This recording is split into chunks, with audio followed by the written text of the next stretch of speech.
à toutes et à tous et soyez les bienvenus à bord du vaisseau spatial Ripley, direction l'hyperespace et plus précisément le Trilogy à 50 € qui a attiré plus de 47 000 joueurs tout récemment. On va revivre ensemble les mains marquantes de cette finale, la décortiquer avec une analyse menée de main de maître par mon invité du jour, Romain Lewis. Comment ça va, Romain ? Ça va très bien, je suis content d'être là pour analyser cette belle table finale. Je ne garde pas les lunettes, évidemment. Je les enlève. Une très belle table finale sur un format Space KO que tu dois commencer un petit peu à connaître maintenant. Ouais, c'est ça, je joue beaucoup sur ce format et c'est assez excitant. C'est assez excitant, on va pas se mentir. On ne sait jamais pour combien on joue et c'est ça qui fait tout le sel. Et on en parlait d'ailleurs juste avant de lancer notre enregistrement. Tout récemment, évidemment, le Space KO a fait trembler un peu plus que d'habitude la planète poker avec un 600 000 € qui sont tombés sur un tournoi sur lequel jusque-là il n'y avait pas eu grand chose à se mettre sous la dent. Ouais, exactement. Je joue tous les soirs celui-là, j'étais pas loin et là tout à coup 600 000 pour la gagne sur un tournoi. Il y avait 4 000 à gagner normalement. C'est ça, exactement. Bon, une petite vie qui a été changée, voilà, en 2 primes remportées. On aura peut-être des vibrations du genre, quoi qu'il arrive, on aura une très très belle finale. Je le disais, 47 000 joueurs se sont affrontés, ont rentré, re-rentré, retenté leur chance pour se qualifier. Il n'en reste plus que 7, avec déjà sur cette table finale que nous allons suivre 2 tournois avec un token légendaire. Donc on va bien sûr faire le tour des tokens, faire le tour des tapis et puis jeter un œil également à l'échelle des prix. On se retrouve tout de suite pour découvrir les 7 vénards de notre replay du jour. Alors 47 000, qu'est-ce que je raconte ? C'est 27 000, 46 entrées, c'est peut-être ça qui m'a fait un petit peu bégayer. 47 000, dans tous les cas on était nombreux. Voilà, il y avait du monde, il y avait des dizaines de milliers. La prochaine fois je vais viser plus large, je vais dire dizaines de milliers. Non, 27 000 entrées joueurs qui se sont inscrits et réinscrits pour former ce magnifique prize pool. D'ailleurs je n'ai pas précisé, d'1 286 775 €. Ce sont les plus grosses trilogies de l'histoire. C'est sans doute le format Space KO qui comme d'habitude a affolé les compteurs. Et donc vous le découvrez sur cette table finale, 7 joueurs dont 2 tokens légendaires. On va commencer par rendre hommage au plus short des stacks, Nazar LTVNK avec 2 beaux valets, 13,7 blindes et un token légendaire d'une valeur moyenne de 11 038 €. C'est tout de même magnifique, ça signifie donc qu'il a remporté déjà 11 000 € en bounty sur ce tournoi. On a en face de lui Marcellus W, autre token légendaire, lui à 40 blindes et un token à 14 600 €. Donc là quand même, ça allèche un petit peu, ça fait saliver nos loups, nos sharks en face. On a des joueurs avec 17 blindes, Nojokas 1104 € de moyenne pour son bounty quand on l'élimine. Nounouche avec 22 blindes qui dispose d'un joli un petit bounty à 1322 €. C'est quand même des sommes qui sont bien moindres. On a que la drogue avec 1028 € en valeur de token.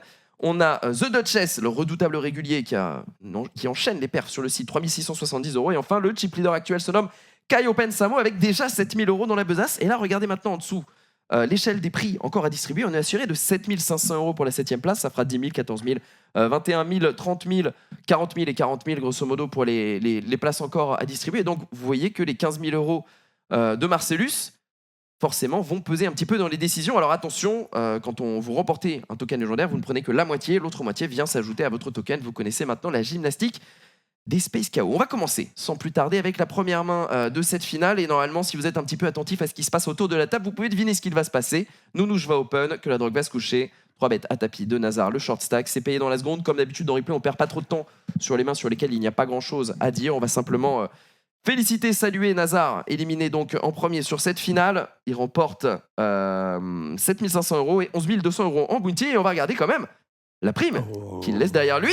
5 500. Mais c'est pas mal, un bon petit départ. Quand on a 2 dames au bouton avec le Space KO légendaire en bébé. Un palier à 3000 et 5500, enfin 2800 également qui viennent s'ajouter dans ton KO. Donc ça fait quand même très plaisir et dans ta bankroll bien sûr. Et on continue donc à 6 avec 5 chiffres désormais garantis, 10 631 pour tout le monde. Allez, des mains qui vont être un peu plus intéressantes à jouer. On a un open premier de parole de The Duchess à 6 de cœur. Il a un très bon tapis pour le faire. Rien à dire, 6 max. Marcellus W en situation quand même relative d'ICM. On a envie de payer cette main. Ouais, on en peut avoir plusieurs options ici. Je pense qu'on peut se servir du 3 bet. On pense que Duchess va beaucoup open. On a peut-être envie de jouer un peu plus en 3 bet, pas trop en flat en table finale. On risque de se faire squeeze pas mal, sachant qu'on a le gros bounty aussi. Donc, ouais, peut-être un 3-bet aussi, ça peut marcher. Ok. Puis en plus, quand tu joues en flat, tu vas souvent te retrouver post-flop et en situation d'ICM, c'est pas forcément ce que tu as envie d'avoir comme situation. Bon, maintenant, il a la position. Mais tout de même, en tout cas, il va flat ici, tout le monde va se coucher et on va aller voir un flop qui va être très intéressant. Il va donner à manger à tout le monde. 3, 8, 10 avec 2 cœurs. Donc, tirage flush max pour The Duchess, top pair, top kicker pour Marcellus W. Ça va être continuation bet 2,5 dans 5,7. il va décider de raise tout de suite, Marcellus. Qu'est-ce que t'en penses? Ouais, c'est intéressant. Déjà, à la place de Duchesse, j'aurais pas forcément choisi le C-bet, mais je comprends pourquoi il le fait. Il a envie de commencer à construire un pot contre le joueur avec le token légendaire, donc ça fait sens. Je pense qu'à sa place, j'aurais peut-être checké moi la majorité du temps quand même avec notre flush draw. Maintenant, on est dans une situation justement un peu délicate à la place de Marcellus, parce qu'on a un très bon flop. On a peut-être envie de mettre tout l'argent maintenant, mais la situation, une fois qu'on se fait re-raise, est-ce qu'on est si content maintenant Alors, il se fait re-raise. Effectivement, il se de fait 3 bêtes au flop, Marcellus. Ouais, est-ce qu'on est si... En fait, quand on raise le flop, généralement en value, c'est qu'on est assez content de go broke au flop en value, c'est-à-dire mettre tout notre argent au milieu. C'est pour ça qu'on raise en général. Et c'est Ouais. vrai qu'en table finale, dans cette situation particulière, contre un C-bet UTG, on n'a peut-être pas tant envie, donc j'aurais peut-être limité la variance sur ce coup et j'aurais peut-être payé. Alors que D'accord. peut-être qu'en moyenne générale, dans un tournoi classique, le raise est plus logique pour maintenant partir à tapis sur un raise. Bah, il va pas partir à tapis comme tu le dis, il va se contenter de payer maintenant face aux 3 bêtes de The Duchess, qui va trouver les nuts turn, ça va check. Et River, un 9 qui va faire rentrer la quinte à 4 cartes. On va faire tapis pour The Duchess évidemment avec toujours les nuts, mais cette fois le 10 est battu par vraiment beaucoup trop de mains et il va abandonner directement. Donc occasion un peu loupée, on pourrait dire, pour The Duchess, mais quand même un très bon début. On prend le chip lead, 83 blindes, Marcellus tombe à 24, on garde un œil sur son tapis puisqu'il est le token légendaire, tu l'as dit, de la table. Main suivante, ça va être du bouton, Caio Pensano qui va open avec As-4 de pique sur la big blind de Naoyo Kas, peut-être un fan de Sandra Nojok d'ailleurs, ça se trouve c'est Sandra Nojok, on ne sait pas. Vainqueur répété quand même. Qui possède 10,8 blindes. Et c'est vrai que moi, quand j'ai fait la review, préparé mon replay en choisissant mes mains, je me suis dit, bah tiens, c'est marrant au bouton, quand on open ici sur la profondeur et avec notre main sur la profondeur d'un Naojokas, est-ce qu'on est prêt à partir à tapis ou non? J'aurais cru qu'avec As-4 de pique, on allait avoir un call assez automatique. T'es pas d'accord? Bah, je pense que si on enlève la situation et qu'on revient dans une situation sans bounty et qu'on regarde le tournoi, c'est potentiellement une main qu'on n'aurait pas forcément envie de go broke pour 12 blindes. On est dans un bon stack, on est dans les deux premiers. Mhm. Et en soi, on domine vraiment rien. Peut-être qu'on peut être un peu devant un roi-dame de temps en temps, ou un roi-valet qui n'aurait pas envie de défendre. Ouais, le KO étant petit, on peut penser que c'est plus ou moins la même qu'un tournoi sans KO. Donc ça me va ici de raise fold. Moi, ce qui me surprend un peu plus, c'est le fold au cutoff, roi 10 off, avec Que la 45 drogue. blindes. Je pense que c'est un plutôt bon spot d'open, même si je comprends qu'il a envie de jouer tranquille avec les deux stacks qui le couvrent à sa gauche. Ouais. Mais raise fold As-4 suité ici, c'est pas catastrophique. Ok, bah c'est ce qui va se passer. Il va raise fold, Caio Pensano, et on va passer à la main suivante.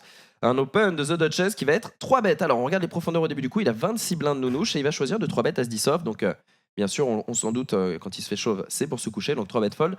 Qu'est-ce que tu penses de ce 3 bêtes avec nos profondeurs, avec encore une fois ces situations d'ICM un peu particulières? Il a 26 blindes de début, mine de rien, en perdant ses 7 blindes, il change un petit peu sa situation à la table. Il passe derrière Marcellus et il retombe à 20 blindes quand Naoyokas en a 14, donc il se rapproche Ouais, je grandement. pense que le gros truc en réalité, je pense que le Duchess va open beaucoup et je pense qu'en chips, ça doit gagner ici de 3 bêtes light de temps en temps. Ici, il y a un gros problème stratégique, c'est qu'on a vraiment envie de couvrir le gros bounty de la table. Ouais, en On est plus, en plus dans des situations très proches, BVB. Quand il open au bouton, on sera en SB. Donc on aura plein de situations dans lesquelles on va partir à tapis, potentiellement contre le plus gros KO qui était peut-être de 14 000 euros en moyenne. Donc je pense que par rapport à ça, j'aurais peut-être pas trop 3 bet light ce spot pour garder un peu le jeu futur possible. Et ça pour signifie quoi? Que Marcellus. tu aurais couché cette main? Que tu l'aurais peut-être payé en small blind, ce qui paraît délicat? Hors de Ouais, position. je pense que 3 bêtes, c'est un poil mieux que payer. Mhm. Donc du coup, si on a envie de jouer cette main, c'est peut-être mieux de la 3 bet fold. Sinon, c'est possible de folder directement. Juste même fold. si ça paraît, N'aie pas peur weak. d'être un lâche, comme Mhm. dirait Davidi, exactement. Allez, ça va être encore un bon pot pour The Duchess qui commence à prendre un petit peu le large. La main suivante, ça va être un open de Nounouche à 2 big blinds. Et là, Naoyokas, c'est intéressant. On pourrait se dire que c'est tapis immédiatement. Il va se contenter de payer.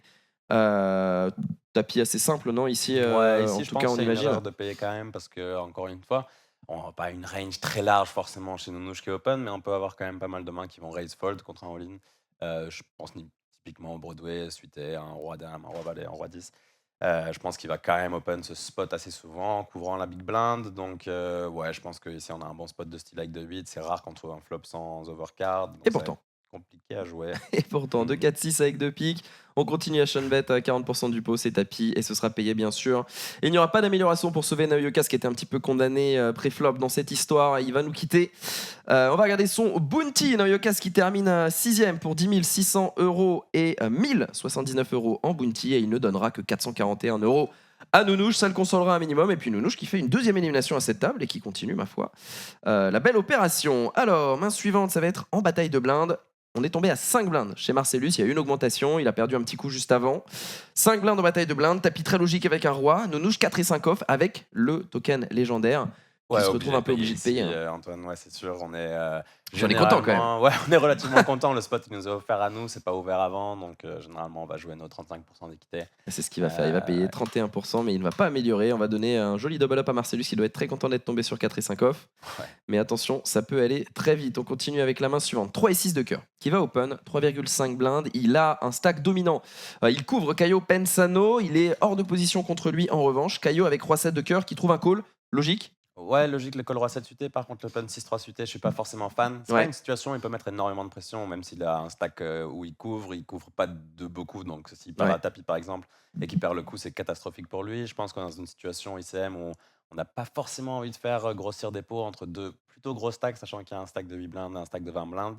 Donc, je serais plus dans le limp et pour garder les pots un peu plus petits ici, dans les stacks médians de 40 blindes. Ça a été en tout cas un open payé. Et on va continuation bet. Un tiers du pot ici sur As-Dame 7 avec 2 piques. Et ce sera payé par Caio Pensano. Qu'est-ce que tu as à dire sur ça? Le continuation bet, qu'est-ce que tu en penses? Bah, je comprends qu'une fois qu'il est open, il a envie de se bet les boards As-Dame haut. La réalité, c'est que je pense que notre adversaire va quand même continuer très souvent sur ce board. Ça lui touche pas mal. On pourrait imaginer quelques folds, hein, comme paire de 4, paire de 5. Mais il va quand même continuer très souvent. Et encore une fois, moi, je pars dans l'optique de pas créer des énormes pots ici quand on Ouais. est 40 deep, avec pareil que préflop, en fait. Donc, ça rentre dans la situation où on a très peu de backdoor, on a très peu de potentiel dans cette main. Ouais. Donc, pourquoi pas shutdown direct. Eh bien écoute, As qui double, qui fait rentrer les piques, donc une carte quand même très très dangereuse et qui fait changer, enfin qui voilà, bouleverse un petit peu les équités. En tout cas, nous propose d'avoir beaucoup de mains fortes sur ce spot. Et avec 3 et 6, c'est sûr qu'on n'a pas grand chose. On va checker d'ailleurs. Caio n'a pas de raison de miser, a priori, il va checker aussi. Et la river est un 3, qui donne la plus petite paire à que la drogue, qui va transformer sa main en bluff en misant 8,4. Et là, on va avoir une décision chez Caio. Comment on interprète cette main à la place de Caio Pensano? Ouais, c'est compliqué. Déjà, c'est oser de trouver un bluff ici. Je pense que notre adversaire, quand il check back, il va quand même très souvent avoir une dame, peut-être un as. Un as, il aurait peut-être bet pour protect de temps en temps, mais une dame, une main, peut-être avec un pic. On peut imaginer que ce bluff, il est quand même assez tendu, sachant que si on a open une main offsuit ou même une main suitée et qu'on a fait flush ou flush draw à la turn, j'ai quand même l'impression que notre adversaire va continuer à bet la turn très souvent avec une main comme roi de pique valet ou roi de pique 10, il a décidé d'open ça, ou même un valet 9 ou un valet 8 suité, même s'il a fait flush, à mon avis, il va continuer assez souvent. Donc c'est vrai que ça rep pas grand-chose, quoi. On pense pas que notre adversaire, il est un as maintenant. Jouer comme ça avec les 4 piques, ça semble très dangereux d'aller miser en value en as, donc c'est compliqué. On peut l'éliminer. Il est en train de représenter une bonne main qui n'aurait pas à bet la turn avec un pique ou 2 piques. Du coup, peut-être des nuts type, enfin des quasi-nuts type, ouais, paire de dames ou as-dame qui font full à la turn maintenant, qui ont envie de laisser notre adversaire bluffer. Je pense qu'il y aurait presque plus ça qu'un bon pick. Et maintenant, on se retrouve avec 8,5 à payer pour une trentaine de blindes. Ouais. Donc, il faut avoir raison un peu moins de 30% du temps. Et c'est très compliqué.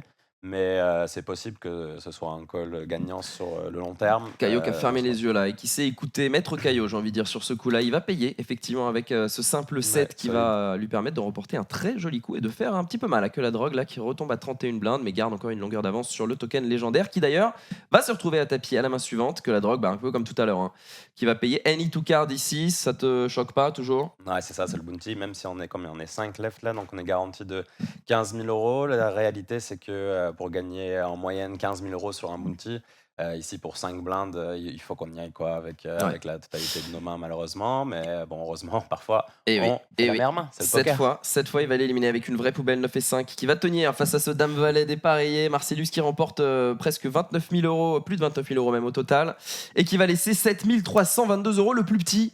Malheureusement, C'est dur. des tokens qui est tombé, mais qui viennent s'ajouter tout de même à celui de Que la drogue, qui passe maintenant du coup à. Ça n'a pas encore été pris, mais il Ouais, doit niveau être à. 10. C'est ça. Ah oui, c'est ça, 4000. Oui, 4000 ouais. utilité à 1000, et il a pris la moitié de C'est cette presque plus excitant les gros KO de niveau 10 parce que le potentiel est beaucoup plus haut. Exact. Ouais, Ouais, mais jusqu'au bon, niveau c'est 9, une fois sur absolument, 1000, avant que quoi. ça devienne légendaire. Absolument. On continue. Oh, pas là, pardon, on va pas sauter de main. Avec cette main qui est limpée en bataille de blindes, Duchess qui check, ça va venir 3, 5, roi avec 2 piques. Tirage flush pour Caio Pensano, tirage quinte par le ventre pour The Duchess avec 2 under à la top pair en tirage. On va miser une blinde chez Caio et on va relancer tout de suite pour The Duchess à 3,5. Et ça va être payé par le flush draw de Caio Pensano. Turn est une dame de trèfle qui vient rajouter de l'équité avec un gutshot au 10 pour Caio Pensano. Duchess toujours avec cette high. 7 high dans ce coup qui va pot. Qu'est-ce qu'on en pense? Ouais, c'est intéressant. Je pense que c'est un bluff qui est assez rentable si on pense que notre adversaire va beaucoup trop stable au flop. Maintenant, une fois qu'il a call le raise au flop, c'est vrai que c'est pas évident de trouver les mains qui vont folder facilement. Je pense que si notre adversaire avait une main type un 5 ou un 3, c'est difficile de l'imaginer bet le flop, mais c'est possible. Donc, dans ce cas-là, on essayerait de faire fold des mains comme ça. Maintenant, à la turn, peut-être qu'on fait fold des mains type SI qui ont aussi décidé de bet le flop, ce qui pour moi est un peu étrange. Mais bon, je comprends, hein, on a 7 high, on a raise le flop, on continue notre histoire sur la turn, même si j'arrive pas à avoir une tonne de mains que notre Ouais. adversaire va folder directement. En tout cas, il va payer cette jolie cote. Il y a désormais 30 blindes dans le pot et un 8 de carreau qui ne change rien à la river. Check de KO, tapis chez The Duchess. Et bien sûr, on va se coucher avec Valet High. Il est allé au bout de son raisonnement, The Duchess, et il lui a mis un troisième. Alors, qu'est-ce qu'il target sur ce troisième? Est-ce qu'il target des mains comme pair plus flush draw ou des top pairs même peut-être? Ouais, je pense que arriver à la river, quand on a raisé ici, on doit capter que notre adversaire, il a quand même souvent top pair. Est-ce qu'on essaye de faire fold des top pair ici?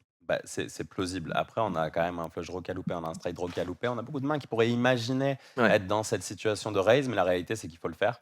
Derrière, c'est vrai qu'il y a des auto-fold chez notre adversaire. S'il a bet flush draw, il va auto-fold. Et donc, s'il a déjà beaucoup de combos de flush draw arrivés à la river, peut-être que ça contre un peu le fait qu'il ait aussi des très bonnes mains, type de pair ou même brelan. Donc là, il est tombé sur la bonne partie de la range et c'est un bluff qui est apporté jusqu'au bout, donc bien joué à lui. Bravo à lui, et c'est des coups qui bien sûr font la grande différence sur ces finales. Caio Pensano qui tombe à 25 blindes pour la première fois. Un min raise du bouton avec As-Valet de que la drogue. On défend 5 et 3 off, on va aller jouer post-flop, hein, sans doute pour se servir un petit peu d'ICM pour mettre la pression à notre adversaire. On va faire bottom pair chez The Duchess qui va checker. Que la drogue va miser 1,8 blindes avec sa top pair, un petit peu plus qu'un tiers du pot, 40%. On va relancer à 4,8. Qu'est-ce que t'en penses déjà de cette relance? Ouais, il est bien aggro, quoi. De chess, il a compris que ouais, peut-être tes adversaires, ils étaient loin de son stack maintenant. Il va peut-être pas mal bluffer. Euh, Pourquoi pas? Pourquoi pas? J'avoue, c'est une situation si, on fait face à 100 de ses bêtes, eh bien, on va pouvoir, utiliser une main comme ça, c'est pas si mal. On a Bottom backdoor pair, on flush, a straight backdoor flush quand flush, même. on a backdoor straight, donc c'est une situation intéressante à check raise, pourquoi pas carrément. Et ce qui est intéressant, c'est qu'il se fait 3 bêtes à 9,4 par la top pair, top kicker de que la drogue. Et il va payer maintenant The Duchess. Alors qu'est-ce qu'on en pense? Ouais, c'est intéressant. Déjà, je trouve que le re-raise est bien joué. On veut mettre le plus d'argent le plus rapidement possible ici. Si notre adversaire il a Breland 3, Breland 4, bien joué, quoi. C'est un setup, on ne pourra pas faire grand-chose. Et le call de la part de Chess, c'est très intéressant. On a 5 à mettre, quelque chose comme ça, dans 24. Donc, du coup, il faut qu'on réussisse maintenant. Ce qu'on nous est proposé ici, c'est de gagner le coup 25% du temps ou 20% du temps, même pour que ce call-là au flop soit rentable. Ce qu'on peut quasiment être sûr, ce qui n'est pas certain, c'est que notre adversaire, il est vraiment pas souvent flush draw pour e-raise. Si ce n'est parfois utiliser un autre flush draw, mais on le voit peu quand même. J'ai l'impression que notre adversaire, soit il a un bluff, soit il a top pair ou mieux. Ce qui fait que peut-être qu'on arrivera à le bluffer si ça vient un pic à la turn et qu'on prend le lead. Donc si c'est dans cette optique-là, pourquoi pas call le re-raise, mais ça me semble quand même assez compliqué. Bah regarde, on va trouver une magnifique turn qui nous donne 2 paires désormais, 24 blindes au milieu. Et The Duchess qui reprend l'initiative. Il donc bet 4,5, un cinquième du pot. C'est stylé ça. Ça, la réalité, c'est que c'est vraiment très bien joué. Je pense que dans la range du bouton qui raise ici, dans la range de la small blind, on a envie de reprendre le lead pas mal sur ce genre de turn. On peut avoir amélioré, mais surtout quand on a amélioré comme ça avec deux paires, parce que ça fait quand même un peu bluffy. On a l'impression d'avoir un 5-6, une main comme peut-être 6 et 3, qui a envie de voir une river pour pas cher, Mhm. et peut-être un flush draw. Donc c'est bien de lead avec une bonne main ici, je trouve, et c'est difficile de faire autre chose que de partir à tapis à la place de que la drogue. Que la drogue, bah, c'est ce qu'il va faire. Ça va être payé dans la seconde. Le pot est énorme. 81 blindes au milieu. Le pot du tournoi, tout simplement. Et un as à la river qui vient donner 2 paires à que la drogue et qui va s'envoler pour la première fois au chip con. 65 blindes pour lui désormais. Et The Duchess qui va prendre un mauvais coup dans la caboche. Et attention, car dès la main suivante, il va avoir l'occasion soit de se venger, soit peut-être d'être éliminé. Car regardez, après un open du bouton de que la drogue, il défend Roi 9 de cœur en big blind. Rien à dire. Brelan flopé pour les deux joueurs. Top kicker pour que la drogue. Danger imminent, on va miser un tiers du pot, on va relancer, on a vu qu'il aimait beaucoup check raise à 3,5, cette fois il le fait en value, rien à dire. Ouais, rien à dire. Je pense que ça dépend un peu aussi de comment on perçoit nos adversaires, mais il a tellement check raise là des dernières mains Ouais. que quand on fait brelan, on a vraiment envie de continuer cette agression. Et on va encore 3 bêtes chez que la drogue à 6,3, c'est Ouais. vraiment genre tu vas jamais croire que j'ai parce que la dernière fois... C'est pas mal, ouais, c'est ouais. pas mal par rapport à tout ce qui s'est passé. Je trouve que il y a d'historique intéressant ici et je trouve que les deux jouent plutôt bien là. Ouais, The Duchess qui va se contenter de payer exactement la même séquence qu'à la main précédente, 17 blindes au milieu désormais. Et regardez cette turn, c'est le 9 qui donne les nuts à Duchess. Ça va être check avec les trèfles qui sont rentrés. Et le 6 de pick river, on va check de nouveau chez Duchess. C'est intéressant ça aussi. Ouais, c'est assez intéressant. Je pense qu'il a envie quelque part de se faire bluffer, quoi. Il devait pas croire notre adversaire au flop, donc il se dit bon, mais S'il a flush, de toute façon, je vais tout lui prendre. S'il a un roi, je vais tout lui prendre. Et puis, je vais lui laisser la chance de bluffer. Ouais, exact. Et il va pas bluffer, il va faire tapis en value que la drogue, mais évidemment, ce sera payé dans la demi-seconde par The Duchess. Belle revanche de prise, il repasse chip leader. Les jetons ont été échangés là en deux mains. Main suivante, il va open, ce sera tapis de roi-dame de Nounouche qui se réveille enfin avec une main payée dans la seconde également. Et on va trouver la dame à la river. Et on va perdre un joueur au pied du podium. Nounouche, 21 000 € plus 4 483 €. Il va laisser derrière lui un token qui va rapporter. Attention, ça peut aller jusqu'à 100 000, je crois. 430 000. 430, non, 1721 €. 1721 €, The Duchess, qui va rajouter la somme à sa petite collecte. Et on va passer en 3-ended avec, tout d'abord, cette main min-raise de The Duchess sur la big blind de Caio Pensano. On a 2-4 et on est prêt à partir à tapis contre 12 big blinds s'il nous reste à tapis. Ouais, c'est ça, forcément. 12 big blinds, là, on a juste les odds. Et bah, c'est ce qu'on va faire. L'adversaire, il a As-Roi. Et on ne va pas améliorer. Donc hop là, on fait doubler tout de suite Caio Pensamo pour ce début de 3-ended. Et on va avoir un open du bouton Roi-Dame de pique de Que la drogue. Un 3-bet de Caio. Qu'est-ce que tu penses du 3-bet? Ouais, je pense qu'il il est pas évident à prendre. Je pense que on est dans une situation où on a peut-être envie d'être un poil plus patient à la place de Caio Pensado. Peut-être que les autres s'éliminent. Le truc, c'est que sur ces tournois-là, c'est important de faire HU quand même parce qu'il y a un gros écart de price pool entre le troisième et le deuxième. 29 000 à 41 000, effectivement. Donc, je pense pas que je me serais mis dans cette situation-là direct, sachant que la drogue va pas non plus tout open au bouton. Hein. Il serait content, lui, de laisser des BVB entre les deux. Donc, je l'aurais pas trop pris en tout cas. Ok, ça va faire fold de chess et que la drogue qui paye juste. On peut avoir une option de faire tapis également ici. Ouais, clairement. Après, Roi-Dame suité, c'est vraiment une main qui se joue très bien pré-flop. Et j'ai l'impression aussi que dans sa tête, il doit pas se dire que Caio Pensado, il a trop de bluff dans ce spot. Donc, j'avoue qu'à sa place, je suis content de jouer, même si c'est un PSB, un SPR, pardon, plutôt bas. Effectivement, il y a déjà 13,4 blindes et il reste 21 blindes en effectif à Que la drogue. Roi 7-9 avec 2 carreaux. Caio Pensano et un pic, pardon. Que la drogue qui a trouvé top pair plus backdoor. Straight et flush draw. Et Caio qui va décider de continuation bet sans doute avec l'as de carreau. C'est peut-être ce qui l'a motivé ou juste il avait décidé qu'il allait beaucoup ses bêtes sur ce flop qui ne l'a pourtant pas du tout amélioré. 3 dans 13 hors de position. Que la drogue qui paye. Ouais, je pense que c'est compliqué. Il a quand même beaucoup frappé ce genre de board en ayant payé le 3-bet. Ça m'étonnerait qu'on ait beaucoup de fold equity sur ce bet à 3 blindes.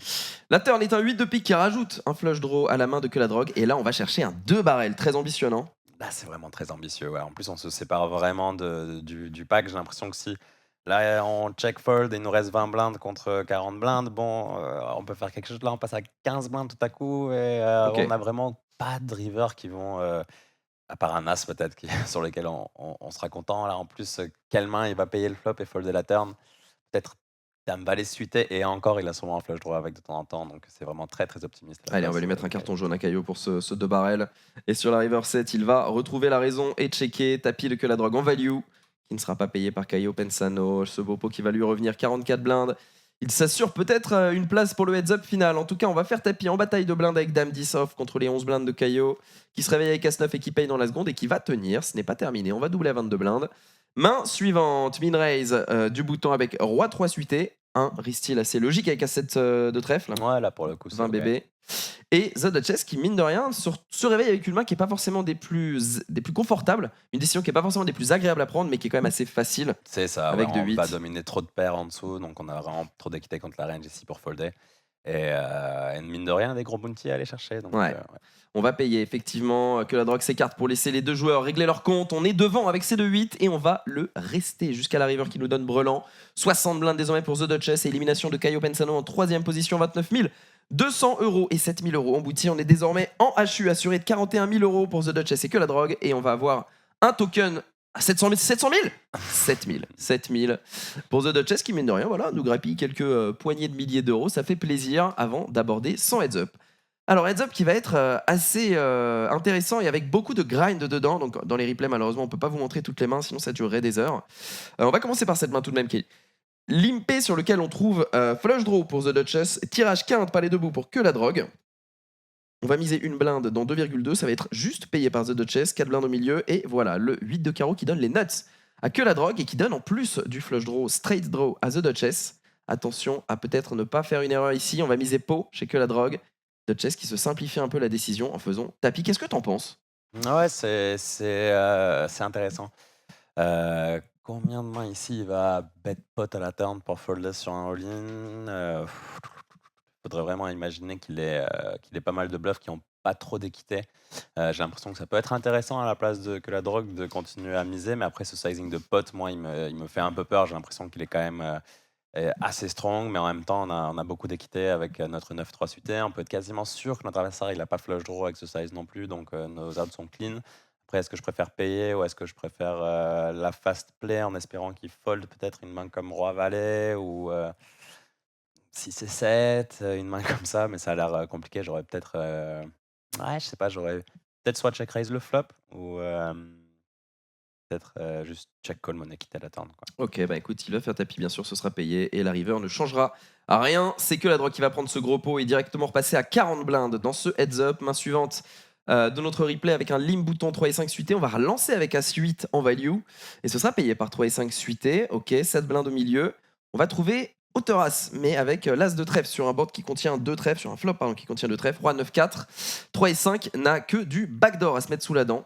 Continuation bet, un tiers du pot, que la drogue qui va raise 6,3 en position. The Duchess qui décide de cliquer à 10,7. Qu'est-ce que tu penses de cette espèce Ah, de ça joue assez bien au clicking poker là, on va pas se buttons? mentir. Je pense que l'ISO, il est relativement bon avec As-8, le c-bet aussi, il est bon. Le raise là de que la drogue au flop, il est tendu parce que, on va pas vouloir vraiment raise énormément. Quand on se retrouve dans cette situation, qu'on a une main par exemple aussi forte que, roi dame, c'est généralement on a envie de, masquer la force de notre main pour que notre adversaire continue à miser. Nous, on va avoir beaucoup de mains qu'on va devoir folder, type des 9, des 10 valets, des dames valets, des dames 10 et tout.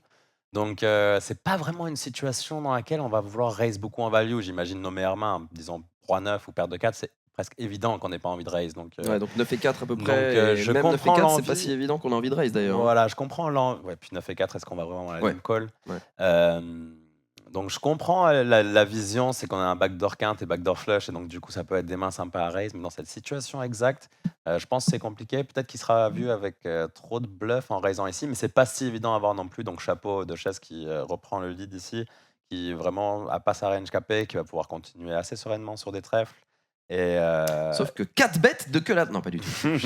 ça aurait été beau. Il se couche, on va prendre ce pot. On reprend un petit peu d'avantage, la 68 à 21, mais voilà, le grind, je peux pas tout vous montrer. On va remonter en fait son tapis. Les augmentations de blind aussi, on est désormais sur 35 millions en big blind, font que les forces se sont rééquilibrées et se sont même inversées avec que la drogue qui est passée devant. Et on va voir cette main qui est min raise de The Duchess avec 5 et 2. Donc on voit déjà qu'il a une stratégie avec des min raise et pas forcément que des lips, hein, 30 BB deep, pourquoi pas. Payé par 7 et 9 dépareillé, on va voir un flop. 3-6-9 sur lequel Duchess trouve gutshot ou 4. On a trouvé top pair chez que la drogue. Ça va être check, misé 2,8 et payé. Jusque-là, rien à dire. Ouais, rien à dire, je pense que c'est OK. La turn est un valet de cœur qui ne change rien pour nos deux joueurs, surtout pour la valeur de la main de Duchess qui n'est toujours que hauteur 5 ici, qui va 2 barrels, très cher. 85% du pot, 80% du pot, on va dire.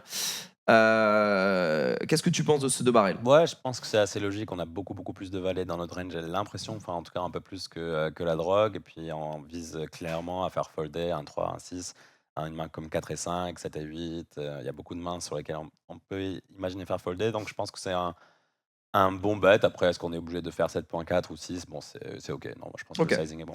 Que la droite qui ne va bien sûr pas abandonner sa top pair flopée, même si elle est passée deuxième paire. Et la river est un as, 24 blindes au milieu. On a moins d'un PSB chez The Duchess. Check de que la drogue, tapis de The Duchess. Et là, on se met dans la tête de que la drogue. Qu'est-ce qu'on fait, Romain? Ouais, c'est une situation vraiment intéressante parce qu'on a le choix entre folder et redonner en gros l'avantage à notre adversaire ou payer et soit lui donner un gros avantage ou gagner le tournoi. La réalité ici, c'est qu'une fois que notre adversaire déjà est mise 3 quarts au flop et continue cher à la turn, j'imagine pas les mains qui contiennent beaucoup d'as, par exemple, à part As valet peut-être ou As 9. C'est les deux seules mains où vraiment j'imagine qu'il pourrait avoir un As.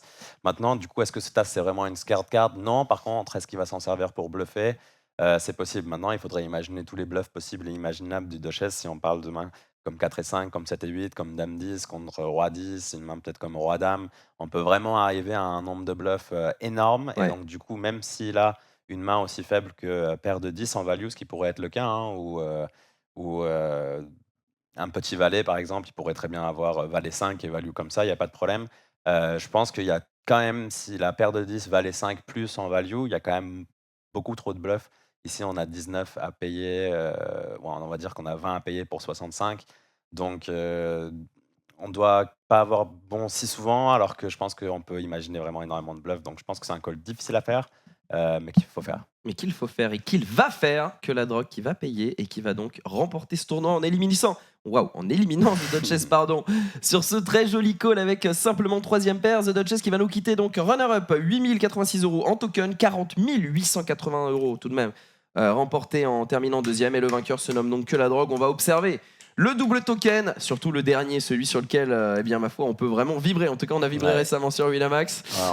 8000 € déjà, donc 4000 € remportés pour que la drogue. Les 4000 viennent s'ajouter à son token, donc il va les remporter aussi, quoi qu'il arrive au minimum. Attention, on joue pour minimum 3000. On va gagner. Aïe, 700 minimum. C'est compliqué de mais terminer là, là-dessus, 8700 mais bon, ça reste une complet, belle ça perf. fait quand même très très plaisir. Et Ouais. donc, au total, 40 847 € plus 17 430 €. Magnifique perf de Que la drogue qui vient remporter un peu plus de 58 000 € au nez et à la barbe d'un des meilleurs réguliers de Winamax. On a juste à le féliciter et bien sûr à se dire au revoir. Et bien voilà, merci beaucoup Romain d'avoir été à mes côtés pour commenter cette petite table finale. Merci à toi, c'était vraiment très intéressant. Ouais, il y a des petites dynamiques avec les tokens qui se mettent en place progressivement. Et puis aussi, il y avait quand même des jolis calls à aller chercher, des bluffs intéressants à analyser. Et puis de très bons joueurs, tout simplement, à décortiquer. On vous remercie grandement d'avoir regardé ce replay en notre compagnie. Je vous donne rendez-vous pour le prochain très très rapidement. D'ici là, n'oubliez pas de vous connecter sur Winamax TV pour assister à nos petites sessions du lundi soir ou à nos streamings. Et puis si vous jouez au poker comme d'habitude, faites-le pour le plaisir, il n'y a rien de mieux dans la vie. Ciao tout le monde et à très vite sur Winamax TV. Salut tout le monde.